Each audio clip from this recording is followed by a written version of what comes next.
आज मी तुम्हाला फणसाच्या बिया आणि बटाटी घालून चवल्याची भाजी कशी बनवतात याची रेसिपी दाखवणार आहे।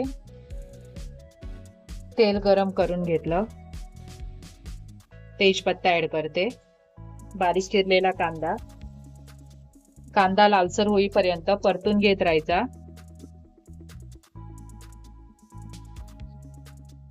कांदा लालसर झाला तसा मी यात बारीक चिरलेला टोमॅटो ऍड करते। टोमॅटो मऊ होईपर्यंत व्यवस्थित परतून घेत राहायचा। इथे मी हे बटाटे आणि फणसाच्या बिया उकडून घेतल्या होत्या त्या मी यात ऍड करते। मी हा धुवून घेतलेला जवला ऍड करते आणि हे सगळं व्यवस्थित मिक्स करून घ्यायचं। पुरतं मीठ ऍड करते आणि हे सगळं व्यवस्थित मिक्स करून घेत राहायचं। फणसाच्या बिया आणि बटाटी घालून चवल्याची भाजी ते मी बनवलेली आहे।